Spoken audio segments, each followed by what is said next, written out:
For today's video, I'll be playing as the most adorable colony on the Rim. And I'll be doing it in the cold, frigid tundra of the ice sheet located just south of the North Pole. Can I command a group of 5 Mousekin and lead them to survive 5 years in a frozen wasteland? Or will I die from the cold, lack of resources, and all the aggressive wildlife? I was inspired to try this challenge by watching Ambiguous Amphibian's attempt at it, only instead of 5 adorable little mouse folk, the mad lad did it with one dude, who was naked. We start by picking a spot to land on this Rimworld just north of the tundra. Ice sheets aren't as inhospitable as, say, the sea ice, since sometimes you can make things grow there, and you can use the mountains as a source for bricks and shelter. Our colonists are a group of refugees who had to abandon the House of Mouse after being evicted by cat demons. This is Lou, Bottlebrush, Burnett, Toe, and Sabella. A few of these amazing names were chosen by my even more amazing Patreon backers. Thanks again as always, guys. Love ya. As soon as we loaded in, I noticed something. Burnett had spawned in with a bolt-action rifle, which I knew about. What I didn't know was that apparently Burnett was the proud owner of a priceless artifact. Apparently I just started with a legendary bolt-action rifle. RNG is weird. She didn't just have a bolt-action rifle, she had the bolt-action rifle, weighing in at a proud legendary status. It seemed kinda cheap and cheesy to keep this, but if Cassandra decided I deserved to have it, then who am I to argue with her? Also, I'd like to take a moment to welcome you to the ice sheet. There's no wood, no plants, no food, and 80% of the wildlife skitters around in the dark. Since lumber was going to be a hot commodity, it made sense to build a temporary lodge over the nearby geyser. I'd have very little control over the temperature, but it beat freezing to death. Part of the challenge of starting here as the Mousekin is all of their crafting stations require wood. You can't substitute it with anything else as far as I'm aware. I had to make the lumber count as much as humanly possible, being very picky with where I used it. The refugees also start without electricity, meaning I'd have to forego any sort of stove or light source until I could build my first windmill. That's right, my colony is so poor that I can't afford torches. I've had some sad starts, but never this sad. My mice are sleeping on literal ice. With my adorable mouse research facility built, it was time to haul ass on studying electricity. I spawned in with a worthless blueprint, but at least it would let me increase my research speed. I was also able to make a very cute pair of glasses for Toe to help him read faster and offset my primitive colony's research speed. Everything was going according to plan, except for the part where I forgot that the wildlife would be desperate to get their fuzzy little mitts on my limited food supplies. My very limited food supplies. Just gonna build this here. Look at you guys go. Look at my little colony. That little rabbit motherfucker better not touch my food. I will shank you. I will stab you. Prick. I had to make sure none of these things were able to eat my trail mix since I couldn't replace it. Not yet, at least.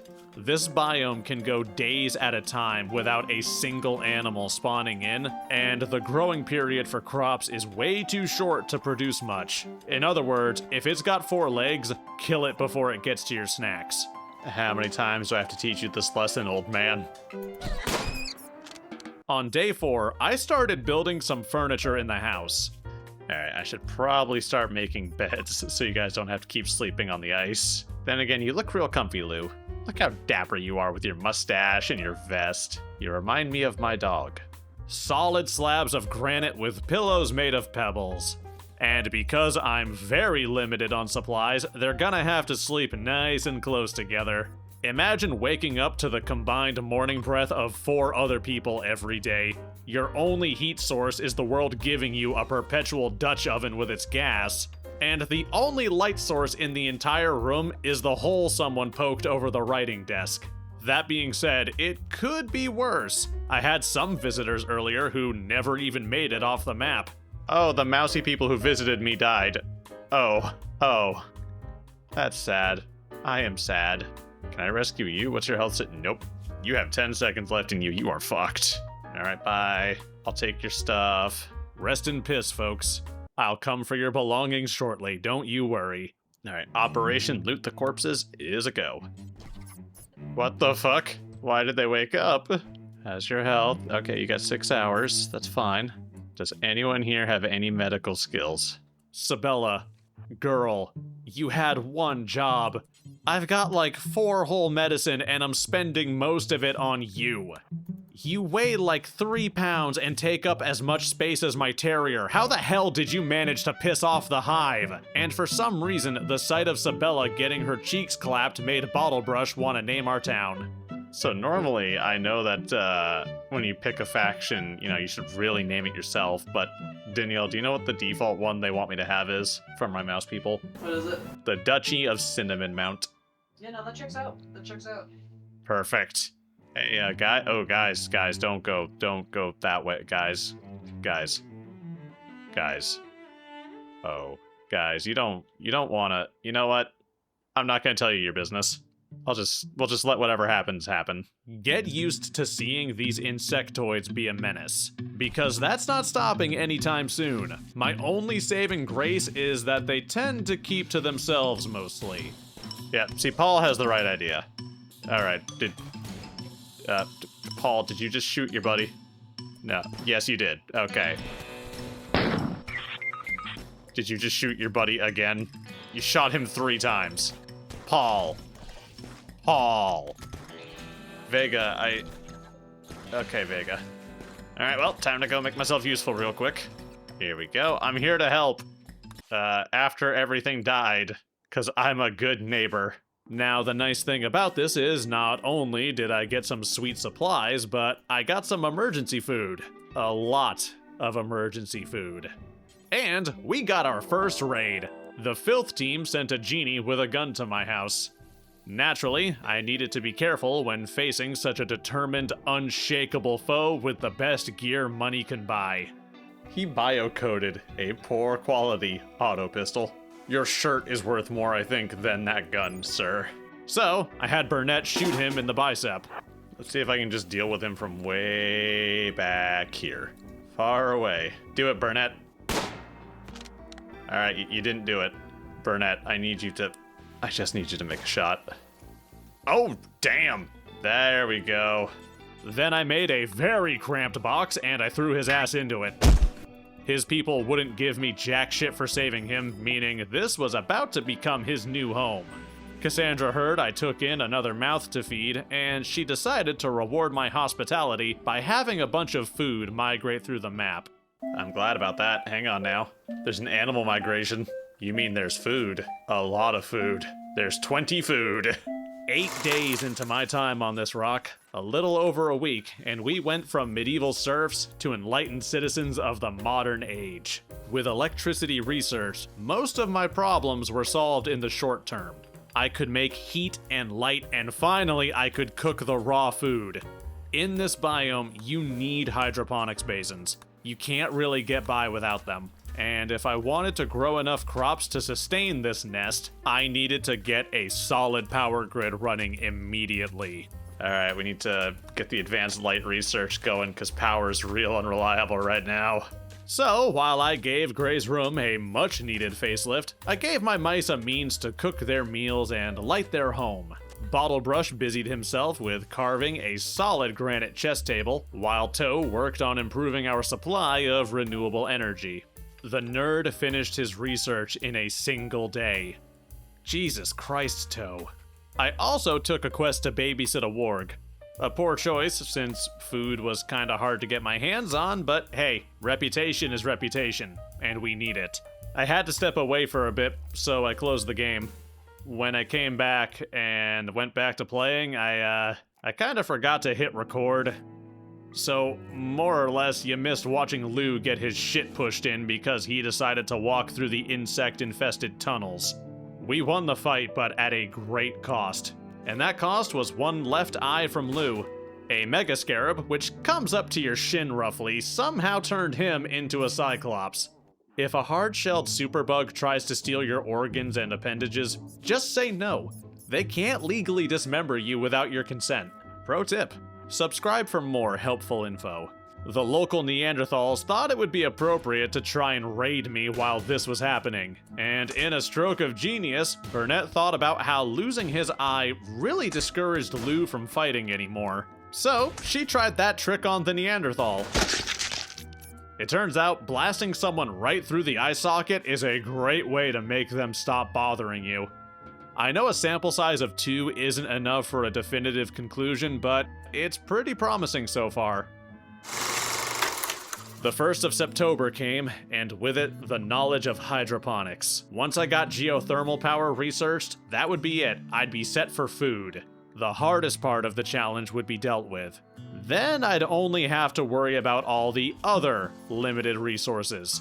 At least I wasn't hurting for metal or stone, and with the help of some battery banks, I could get by without the big dog of energy for a good while longer. Also, my neighbors are completely smooth-brained. You see my man Polog here? Watch what he does.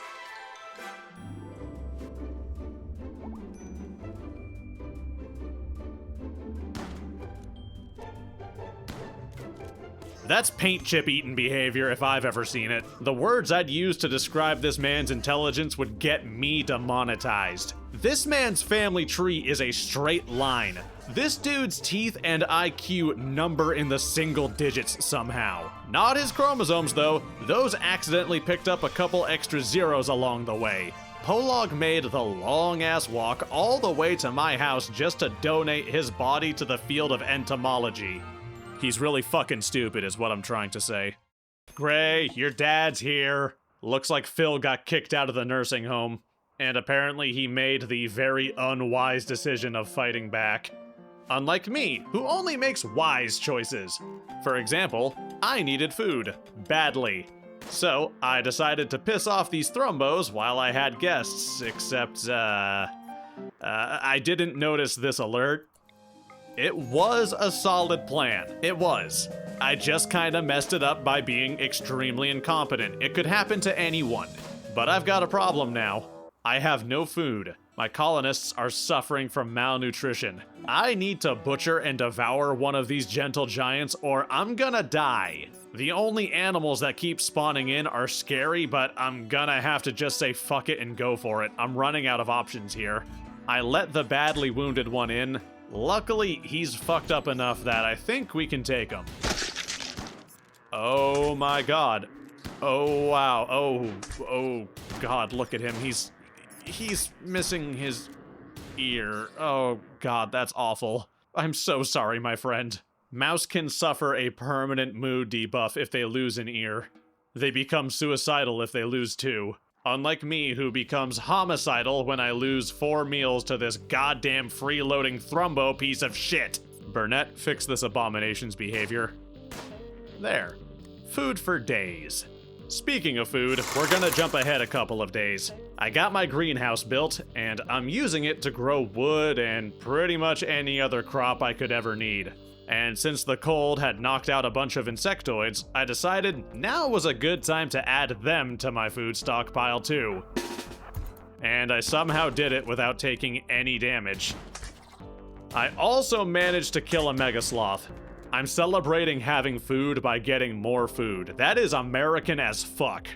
Once I got geothermal power on lockdown, I took that as an excuse to start moving everyone out of the geyser shack and into a proper base. It took me nearly 2 full months to get huge amounts of electricity and to finally get crops growing, but hey, better late than never. Some folks are just late bloomers. And if you're a Rimworld pawn, you should be grateful that you get to fucking bloom, period. Not everyone gets that lucky out on the Rim. But hey, there it is, geothermal power. Now I can start building more and more basins to keep me fed. You might be wondering what I need this wood for. That's a surprise for later, don't worry about it. It's for something super important, that's all that matters. Also, this rifle that Burnett has is fucking busted. Look at that. That poor megasloth doesn't even know what happened to it. It heard a gunshot in the distance and then its frontal lobe was ejected out the back of its skull.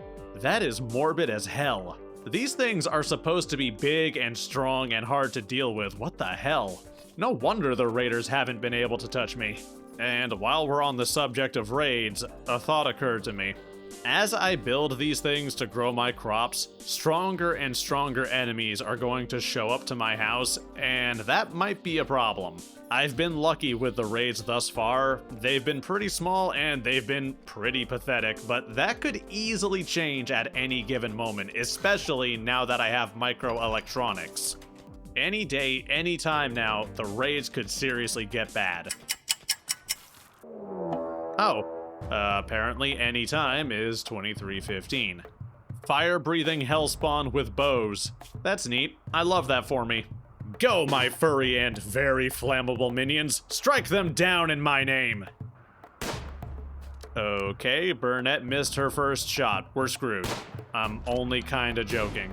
I bungled this raid up bad. No one died, but Jesus, I'm not sure that I could have done any worse at this if I had been trying. Also, look at Toe's face when he goes down. The glasses make him look like a goddamn surprised anime character. That's adorable. I love it here. Okay, we're gonna skip ahead about a week now.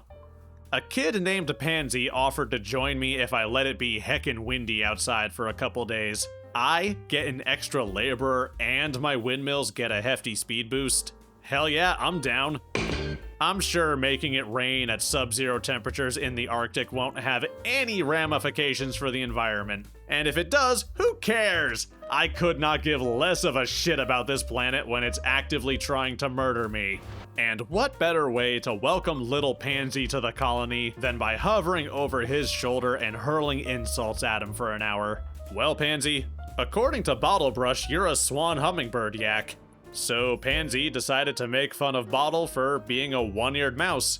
So Bottlebrush called him a dragon, which for some reason pissed him off enough to walk outside and destroy half of my meals.